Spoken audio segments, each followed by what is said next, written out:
सब जो मिलाते हैं, ग्लोबल में जो इंडस्ट्री है ये इतना प्रॉफिटेबल इंडस्ट्री है। तो ये गलत काम को इतने प्रॉफिट से, इतने ऑर्गेनाइज तरीके से कहा जा रहा है। इसलिए हमारे जो बीएनएस के जो हमारे जो नए लॉ आए थे, इसमें ह्यूमन ट्रैफिकिंग को एक ऑर्गेनाइज क्राइम कहा गया है। ये इतना ऑर्गेनाइज तरीके से, इतने अच्छे तरह से चल रहा है, इसको ब्रेक करने की हमें जरूरत है। इंडिया में आ जाते हैं। इंडिया के अंदर जो रीजंस होते हैं, जिस कारण होते हैं जिसके लिए ह्यूमन ट्रैफिकिंग हो रहा है, उसको इंडिया स्पेंस के द्वारा एक रिसर्च किया गया था। उसके द्वारा बताया गया है कि फोर्स लेबर, जबरदस्ती काम कराना सबसे ज्यादा है। तो इंडिया में जो ट्रैफिकिंग हो रहे हैं तो सबसे ज्यादा किस चीज के लिए हो रहे हैं? फोर्स लेबर के लिए। तो वही चीज हम लोग समझते हुए कि क्या है ये फोर्स लेबर, क्या जबरदस्ती काम कराया जा रहा है, ह्यूमन ट्रैफिकिंग क्यों हो रहा है और उसमें जबरदस्ती क्या काम कराया जा रहा है, वही आज समझने की हम लोग की जरूरत है। ये एनसीआरबी का 22 का डेटा है। इसमें आप देखेंगे 21 से 22 तक देयर इज अ इंक्रीज, 2.8% का इंक्रीज है। तो क्राइम ग्रो हो रहा है। बट आपको यह भी बताना चाहूंगा, आपसे ही सवाल है कि सारे क्राइम रिपोर्ट होते हैं? तो ये जो रिपोर्ट ऑलरेडी इसमें ग्रोथ दिख रहा है, मैं ऑलरेडी आपको ये भी सोचना चाहता हूं कि आप सोचे कि क्या ये सारे क्राइम रिपोर्ट हुए हैं? तो क्राइम जो है बढ़ता जा रहा है, रिपोर्ट नहीं हो रहा है, और there is a growth industry globally. क्या है? पैसे कमाए जा रहे हैं ऑर्गेनाइज तरीके से। हमारे जो गवर्नमेंट ने 2016 में एक डिसीजन लिया था कि बाय 2030 1.8 करोड़ बॉन्डेड लेबर को हम लोग रिलीज कर देंगे, रिहैबिलिटेट कर देंगे और उनको करेंगे। बट अभी तक जो डेटा है गवर्नमेंट के द्वारा बहुत खराब है। अब ये क्यों हो रहा है? क्योंकि there is no acknowledgement, there is no, लोगों को पता नहीं चल रहा कि बॉन्डेड लेबर है, बॉन्डेड लेबर इशू है, तो उसको कैसे एड्रेस करना है। तो वो विषय के लिए हम लोग करने के लिए जो आप लोग जो मीडिया है, आप लोग की मदद चाहिए, ताकि आप ये इस इश्यू को इस लेंस से प्रॉपर्ली देख पाए कि हम लोग इस बॉन्डेड लेबर और ह्यूमन ट्रैफिकिंग के इश्यूज को आइडेंटिफाई करें और रिपोर्ट करें।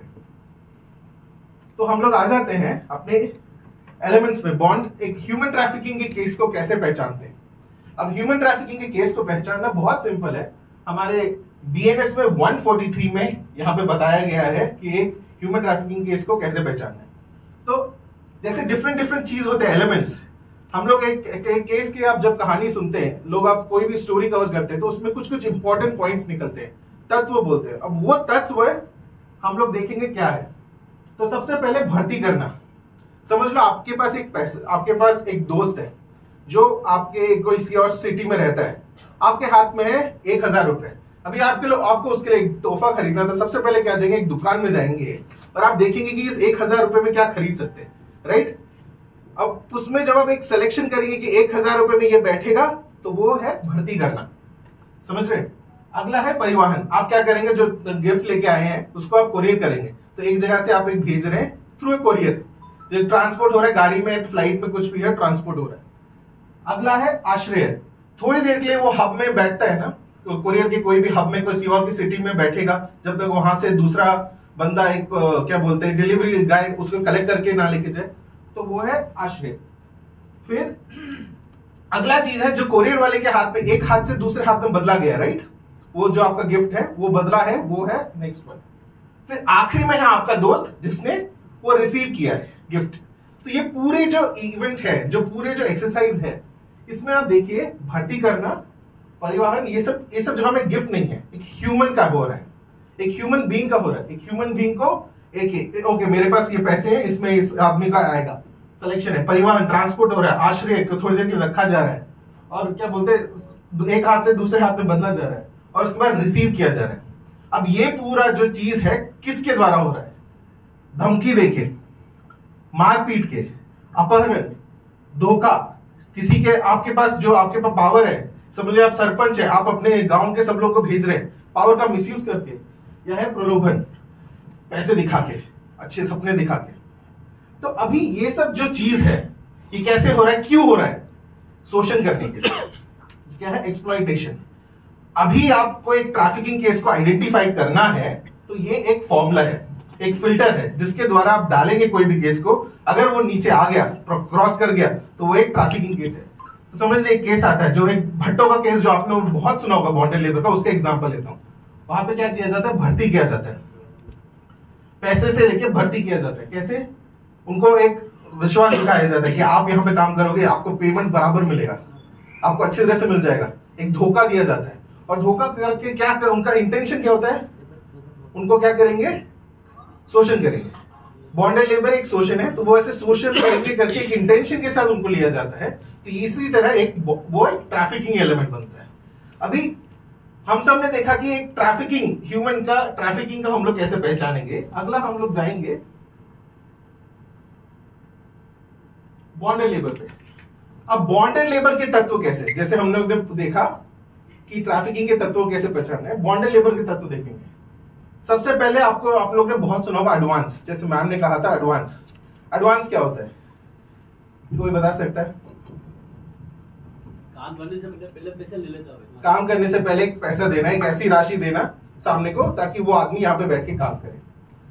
अगला है रूढ़िवाद या फिर जाति का, सामाजिक। आपने ऐसे सुना होगा ना कि ये पर्टिकुलर कास्ट के लोग यही काम करेंगे, ये कल्चरली ऐसे ही काम करना है, किसी और तरीके से काम नहीं करना है। तो ऐसे एक ऑब्लिगेशन बनाना कि ऐसे ही काम होगा, इसी तरह कैसे होगा कि हमारे गांव में ऐसे किसी और तरीके से काम नहीं हो सकता, वो बनाना वहां पे आता है। फिर उसके बाद उत्तराधिकार। अभी जैसे एडवांस या फिर उधार हमने बात किया था, अभी या तो बच्चे काम का, बहुत सारे बच्चों के केस में देखा होगा, बोलेंगे मेरे पापा ने उधार लिया था, उसको चुकाने के लिए मैं यहाँ काम कर रहा हूँ। तो पिता का उधार बेटे के ऊपर आना। बट हमने ऐसे भी केस देखे हैं जिसमें बूढ़े माँ बाप बैठे हैं और वो बोल रहे मेरे बच्चे ने उधार लिया था, मेरे को बोले यहाँ काम करते रहो, जब चुक जाएगा मैं आपको लेके जाऊंगा। तो उत्तराधिकार मतलब लोन या तो नीचे जा रहा है या तो ऊपर आ रहा है। फिर आर्थिक प्रतिफल, आपने बहुत जगह में सुना होगा, पैसे नहीं दिए जाते, कुछ चीज दे दी जाती है, अनाज की बोरी। जैसे मैं आपको एक केस बताऊं आसाम का, वहां पे एक रेस्टोरेंट बनाया गया, रेस्टोरेंट बना के रेस्टोरेंट ओनर ने क्या किया, डिलीवरी के लिए, ये उस टाइम का जब जोमेटो सेक्टर के काम है, वो वहां पे मेंशन किए जाते हैं। अभी it is important, it is mandate by law कि ये वेजेस उतरे उसके अनुसार ही देना है, उसके अंदर नहीं देना। नेक्स्ट है रोजगारी की स्वतंत्रता। क्या कभी मैं समझ रही हूं, मैंने पैसे लिए बैंक से, तो बैंक में मैं लोन नहीं चुका पा रहा, तो बैंक बोलेगा आके मेरे इधर काम करो, नहीं, राइट? तो हम लोग के पास स्वतंत्रता है कि मैंने जो उधार लिया है उसको मैं चुकाने का कोई और तरीका देख सकता हूं, कहीं और काम करके उसको चुका सकता हूं।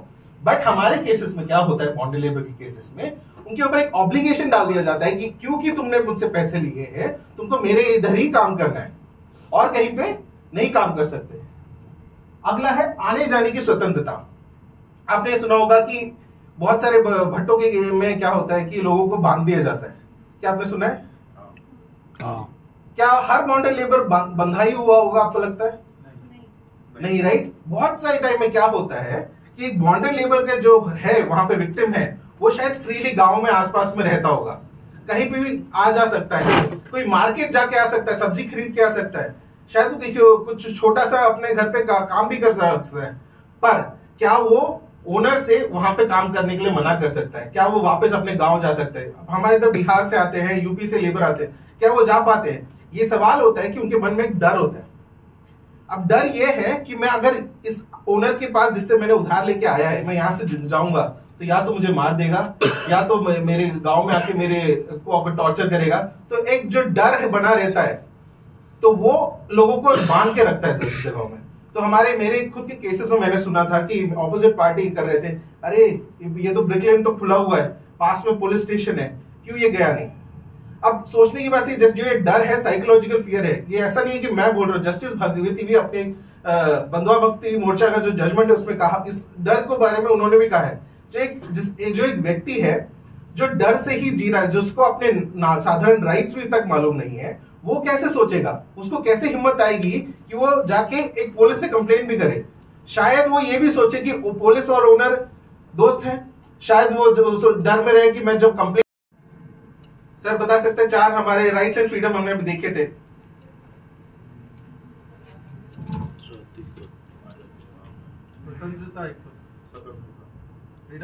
फ्रीडम ऑफ क्या करने की फ्रीडम? कमाने की फ्रीडम, काम करने की, कहीं पे भी काम करने की। दूसरी न्यूनतम वेतन, ओके। तीसरी कहीं बेचने की, हाँ, बाजार मूल्य में चीजें बेचने की, और आने जाने की स्वतंत्रता। आने जाने की स्वतंत्रता, तो ये एक तरीके से हम लोग याद रखने का है। नियुक्तन वेतन, आने जाने की स्वतंत्रता और कहीं पे भी काम करने की स्वतंत्रता, बाजार मूल्य में चीजें बेचने की स्वतंत्रता। अब जैसे देखा है ना, एडवांस मिल गया, अगर आप में से जितना, अगर आपको मिनिमम वेजेस नहीं मिल रहा है तो वो एक एलिमेंट। अगर आने जाने की स्वतंत्रता नहीं है, उतना जितना ज्यादा आपको एलिमेंट्स, आप सवाल पूछेंगे और आपको एलिमेंट्स दिखे बॉन्डेड लेबर में, उतना स्ट्रॉन्ग एक बॉन्डेड लेबर केस होता है गवर्नमेंट को प्रूव करने में।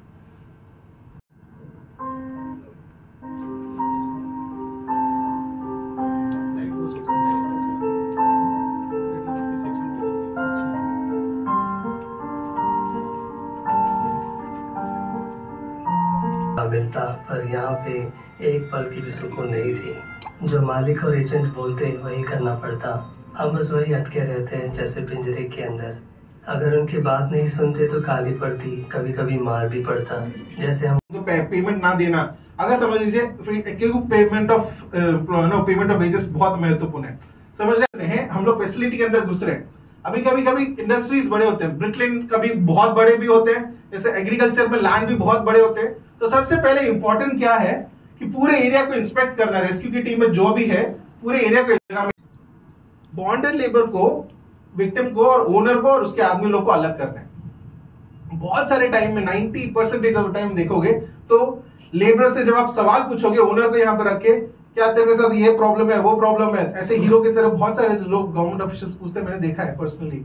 वो लेबर पावर भी बोला जाता है, कुछ ये जो वर्ड है इंटरचेंजेबल है, मानव तस्करी। ये ट्राइबल बेल्ट में काफी ऐसे संगठन है जो इनको गुजरात ले जाके काम करवाते हैं जी, और इनकी बॉन्डिंग होती है प्रॉपर कि इतने समय में इनको काम करना है, इतना ही पैसा मिलेगा। उसके बाद इनका पूरा एक ग्रुप चलता है। आप देखो बांसवाड़ा, डूंगरपुर, आप इधर कोटड़ा साइड चले जाओ, इसमें काफी ग्रुप है जो इस तरह का काम करते हैं जी। सर एक जगह से दूसरी जगह में लेके जा रहे हैं। अभी जैसे कि शनि महाराज के दिन तस्करी की जाती है बच्चों की, छोटे छोटे बच्चों को लिए आप इसे कमडल लेके भीख मांग के आओ, जितना पैसे कलेक्ट किया जाता है इसमें। वेरी गुड, इस पे मैं वापस आऊंगा। और कोई? छोटे बच्चे नहीं, बड़े भी। जी। बंधुआ मजदूरों में जो भट्टे हैं जी, उन भट्टों के अंदर इन लोगों को रख लिया जाता है। इसमें ठेकेदार द्वारा जो है वो बहुत सी चीजें जो होती है वो उनसे करवाई जाती है, जिसका एक शुल्क जो होता है वो बहुत कम होता है जी। और कुछ लोग जो है वो अपने फायदे के लिए भी ये काम करते हैं। Okay, very good. तो मैं एक तरीके से समझ सकता हूँ, ये रूम में ऐसा नहीं है कि बॉन्डेड लेबर और ह्यूमन ट्रैफिकिंग के बारे में आज पहले से सुन रहे हैं। डिफरेंट एलिमेंट्स हैं, उसको निकाल के बॉन्डेड लेबर के एक्ट के एलिमेंट से कनेक्ट करके देखेंगे तो अभी भी आपको केसेस मिलेंगे। सर अभी जो सर ये पता कैसे पड़ा कि ये 500 रुपए ही एडवांस दिए गए थे? क्योंकि उनके स्टेटमेंट में आए थे जो बंधुआ मजदूर साहब, हाँ, लेबर, ये लेबर के स्टेटमेंट्स हैं। उन्होंने स्टेटमेंट दिया जी। कि मुझे 500 रुपए हाँ, ही दिए गए जी। एडवांस एक क्या बोलते हैं, 500 भी हो सकता है, 5 लाख रुपए भी हो सकता है। हाँ। एडवांस दिया गया था। अच्छा, सर इस इसका केस को लेकर के हुआ था कार्रवाई सारा? हुई क्या फिर? जी सर, क्या हुआ था इस केस को लेकर पूरी? प्रॉब्लम क्या आ जाता है, ये केस आगे गया, कोर्ट में जाने के बाद एविडेंस में प्रॉब्लम आ जाता है। जैसे मैंने कहा, जो रेस्क्यू के दौरान जो जाते हैं, एविडेंस बहुत वीक हो जाते हैं। तो आगे हम लोग और एक भी है, उस पोस्ट लंच से पहले एक और सेशन है, उसमें हम लोग बताएं। प्रोजेक्टर बंद कर दो रे। अरे साइड में, यशवंत साइड में हो जाए मैडम।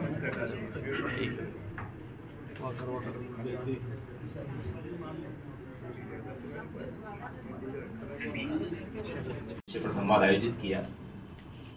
अभी जो हम बात कर रहे थे राष्ट्र के विभिन्न अलग अलग राज्यों की, तो ये बेहतरी अभी आप डेटा में भी आप देखोगे, बहुत कम राज्य हैं। सरकार कहती है डिफरेंट एक्ट में, पॉलिसीज में, कि हम लोगों को इनको लेकर अवेयरनेस करना चाहिए, लेकिन बाउंडेड लेबर पर इतनी खुली चर्चा जिला प्रशासन उदयपुर ने आयोजित करी है, तो निश्चित रूप से ये उसका एक जीता जागता उदाहरण भी है कि हम लोग चाहते हैं कि उस लेवल पर काम हो, जो केसेस रिपोर्ट नहीं हो पा रहे रिपोर्ट हो पाए। आपकी भी जानकारी में कोई ऐसा केस आता है तो निश्चित रूप से हम उस पर बात और काम कर सकते हैं। तो कुछ डेटा और कुछ बातें साझा करूंगा और अंत में हम लोग बात भी करेंगे कि इस पर और क्या हो सकता है।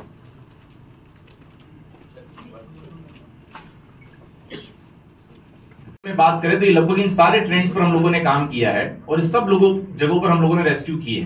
तो उस आधार पे, उन अनुभव के आधार पे मैं आपको कह रहा हूं कि राजस्थान में अगर बाउंडेड लेबर की घटना की यदि बात की जाए, केसेस की बात की जाए, तो ये कुछ मुख्य ऐसी जगह हैं, स्थान है जहां पर बाउंडेड लेबर पाया जाता है। पहला है ब्रिकलिन, जिनको हम भट्टों के नाम से जानते हैं। अभी रिसेंटली, मतलब 10 दिन पुरानी घटना है, हम लोगों ने भीलवाड़ा जिले में भी एक सूचना परिवेदना में प्राप्त हुई थी कि वो जो लोग थे उत्तर प्रदेश बिहार के अन्य राज्य के थे और उन लोगों को ब्रिकलिंग्स में लंबे समय से रखा हुआ था ईंट भट्टों पर, और वो लोग घर में शादी जाना चाह रहे, जो भी एक साथी कह रहे थे पीछे से ऐसा होता है क्या। तो मैं आपको यही की घटना बता रहा हूँ कि वो हमारे अपने सलूमगढ़ से ट्रांसफर होकर कलेक्टर साहब वहां गए, तो जब बातचीत हुई मालूम पड़ा उस केसेस पर इंटरवीन किया गया, उन परिवार को कुछ लोग स्वतः अपने हिसाब से भी गए, कई सारे मामले हैं। तो ईंट भट्टे कुछ समय पहले की बात करें, जब अपने आनंदी जी कलेक्टर हुआ करती थी, जब डॉक्टर टी शुभमंगला अंडर ट्रेनिंग एक IAS अधिकारी लगी, बहुत अच्छी एक्टिव थी, जाड़ोल क्षेत्र में थी, तो उनका ट्रेनिंग के काम में इन्वॉल्व किया हुआ है। तो ये अपने उदयपुर में तो इस तरह के काम कम है, लेकिन अन्य राज्य के अन्य जिलों में इस तरह के वर्क भी देखे जाते हैं जिसमें बाउंडेड लेबर पाया जाता है। कारपेट वाले काम में भी बच्चे हैं, ये बहुत एक महीन काम होता है, बहुत लंबे समय तक इन्वॉल्व होना पड़ता है। तो अजमेर और इस तरह के जो क्षेत्र हैं, जयपुर इनफैक्ट कुछ राजधानी, वहां पर भी कई सारे इस तरह के बच्चे और परिवार हैं जो इस तरह के कामों में इन्वॉल्व है। हैंडीक्राफ्ट निश्चित रूप से है। स्टोन, ये जो नागौर वाला जो क्षेत्र है अपना, जहां पर माइनिंग और स्टोन जो वर्क है, वहां पर बाउंडेड लेबर पूरे परिवार भी है, बच्चे भी हैं, जहां बाउंडेड लेबर हम लोग इजीली देख सकते हैं। एग्रीकल्चर, जैसा अभी इन्होंने एक उदाहरण दिया था, जॉन जी चूंकि उस तरफ से बिलोंग करते हैं, इन्होंने एक मच्छी और उसका उदाहरण दिया था कि एक बहुत बड़ी नेट दी जाती है, जाल दिया जाता है और ये कहा जाता है कि भाई जो आप मछली पकड़ोगे वो मछली हमको ही दोगी। तो अगर राजस्थान के संदर्भ में बात करें तो अपने यहाँ बीटी कॉटन काफी मशहूर है। पहले ये बच्चे, छोटे बच्चे और परिवारों को बीटी कॉटन में ले जाया जाता था गुजरात की तरफ। अब कल्चर चेंज हुआ है। मैं कुछ समय पहले कोटड़ा का एक यात्रा कर रहा था, मैंने देखा कि जो बच्चे पहले बीटी कॉटन में बाहर जाया करते थे, बच्चे पहले आउट ऑफ स्टेट जाया करते थे, अगर राजस्थान में इस तरह की कोई एग्रीकल्चर एक्टिविटीज करवाई जा रही थी, वो बाउंडेड लेबर में शायद कवर हो सकती है। सेक्सुअल एक्टिविटीज या एरियाज की बात करें तो हम लोगों ने एक बहुत बड़ा रेस्क्यू किया था आज से कुछ समय पहले। अगर आप में से बहुत सारे साथी रणथंभौर गए होंगे तो त्रिनेत्र गणेश जी का मंदिर है, उस मंदिर आने से पहले एक पूरा एक बहुत बड़ा एक एरिया है, उस एरिया कमर्शियल सेक्सुअल एक्टिविटी में इन्वॉल्व होते हैं और वो मैक्सिमम लोग ऐसे हैं जो लोग अन्य राज्य के भी हैं और कुछ राजस्थान के भी। तो सरकार ने बहुत गंभीरता से उस पर काम भी किया, उसमें हम लोगों ने 3 से 4 रेड पर कम किया गया है। लेकिन एक ये भी एक कोना है, टोंक का एक विशेष रूप से गांव है, एक क्षेत्र है जहां पर इस तरह की एक्टिविटी मिलती है। उदयपुर में ऐसी कोई घटना मेरी जानकारी में नहीं आई। कमर्शियल सेक्सुअल एक्टिविटीज की कई सारी घटनाएं और हम लोग आए दिन छापा कार्रवाई सुनते हैं, लेकिन बाउंडेड लेबर बना के इस तरह से एक्टिविटी करवाई जा रही हो, ऐसी कोई घटना मुझे उदयपुर जिले में अभी तक सुनने को शायद नहीं मिली। आपके माध्यम से हो सकता है भविष्य में कोई ऐसी घटना हो तो निश्चित रूप से आप अगर सरकार को, प्रशासन को करवा सकते हैं। नेक्स्ट, जो उनके हाथ में मुक्ति प्रमाण पत्र है, जो डिस्ट्रिक्ट एडमिनिस्ट्रेशन की तरफ से जो सभी लोगों को मुक्ति प्रमाण पत्र दिया गया, और मुक्ति प्रमाण पत्र में जो चीज लिखी होती है कि आज से जो भी आपका जो ऋण है, जो आपने लिया था बंधुआ ऋण, वो हम कैंसिल करते हैं, आज से आप आजाद हो, ताकि दोबारा से जो है ओनर या दोबारा से कोई भी उनको फिर से उसी चीज में धकेल के ना लेके आ सके। तो मुक्ति प्रमाण पत्र गवर्नमेंट की तरफ से जो है वो दिया जाता है। उसके बाद में खेमराज जी ने बहुत सारे काम किए। जब ये कहते हैं कि मुझे पैसे दिए, मुझे 75,000 रुपए दिए, मुझे 20,000 रुपए दिए, तो इनका तात्पर्य ये कहने से है कि जब मुक्ति प्रमाण पत्र मिलता है 2021 से पहले, ये सेंटर सेक्टर स्कीम के लिए ये था, प्रोविजन ये था उस समय 20,000 रुपए जो है इनिशियल अमाउंट दिया जाता था शुरू में। जैसे वो कह रहे हैं कि खाने के लिए भी मेरे पास पैसा नहीं था, तो वो 20,000 इसलिए दिया जाता है ताकि वो अपनी जरूरतों को कम से कम 1 महीने के लिए कर सके, ताकि दोबारा किसी से और एडवांस लेके फिर कहीं ना फंस जाए, तो इसलिए वो दिया जाता है। उसके 2021 के बाद में उसमें एक और प्रोविजन लाके उसको 30,000 कर दिया गया। 30,000 प्लस ये भी लिखा हुआ है कि जो डिस्ट्रिक्ट एडमिनिस्ट्रेशन, जो कलेक्टर साहब या SDM साहब या तहसीलदार जैसे भी वो फील करते कि नहीं मेरे को 30,000 नहीं, इससे ऊपर देना है या 50 देना है, 60 देना, वो अपनी इच्छा के अनुसार उनको दे सकते हैं, लेकिन 30,000 जो है उसको एक जो सेट करके उस चीज को रखा गया है। उसके बाद खेमराज जी ने जो NGOs की सहायता से, उसके बाद उन्होंने बहुत सारी चीजें की। वो कह रहे कि मैं खुश हूँ। उसके बाद खेती बाड़ी उन्होंने जो करना शुरू किया, अपना काम करना शुरू किया, पहली बार उन्होंने आजादी से जो है काम करना शुरू किया। उसके बाद उन्होंने देखा कि हमारे गांव में जो इनका जो कम्युनिटी है वहां पे रोड नहीं है, ये रोड है, ऐसा रोड था जब भी बारिश होती थी तो यहाँ पे पानी जमा हो जाता था, दलदल बन जाती थी यहाँ पे, तो नहीं जा सकते। उस बाद जो खेमराज जी खुद सरपंच जी के पास में गए, जो कुछ साथी लोग जो है वो 15 साल से काम कर रहा है और बंधुआ मजदूरी की स्थिति में जो है वो काम कर रहा है। तो हमारे जो माननीय जो MP हैं, जो मेंबर ऑफ पार्लियामेंट जो अनिल जी हैं, उन्होंने इनका संज्ञान थी, वो संज्ञान में नहीं आता, वो संज्ञान में नहीं आता। ये 15 वर्षों का जो मजदूर है वो अभी भी उसी स्थिति में जो है वो पढ़ा रहता। तो मीडिया जो है किस था बाउंडेड लेबर एक्ट को लेकर अधिक से अधिक हम जनमानस को अवेयर कर पाएँ। तो आज उसी उपलक्ष्य में आज ये एक जिला स्तरीय कार्यशाला मीडिया साथियों के साथ आयोजित की गई थी, जिसे bounded labour system abolition act 1976 के साथ साथ और क्या क्या प्रावधान है जिसमें हम कोई अगर बाउंडेड लेबर के मामले आते हैं उदयपुर जिले या आसपास या कहीं पर भी, तो उसको पहुँच बना सके। ऐसे कोई विक्टिम है, कोई पीड़ित है, उन लोगों को रेस्क्यू करवा के मुक्त करवा सके और सरकार के साथ मिलकर अधिक से अधिक जो पुनर्वास के अंदर कैसे उस परिवार को सहायता दिलवाई जा सकती है, ताकि नियोक्ताओं के मन में भय भी उत्पन्न हो, साथ ही साथ पीड़ित पक्ष को एक अच्छा एक पुनर्वास मिले। उन सब मुद्दों को लेकर आज मीडिया के साथ हम लोगों ने चर्चा करी है और ये आज की पूरी इस चर्चा के लिए हम जनसंपर्क एवं हमारा जो विभाग PRO डिपार्टमेंट उदयपुर और जिला प्रशासन का, IGM का और गायत्री सेवा संस्थान का आभार व्यक्त करते हैं। द कलर्स 18 उदयपुर न्यूज़ को सब्सक्राइब करें और हमेशा अपडेट रहिए।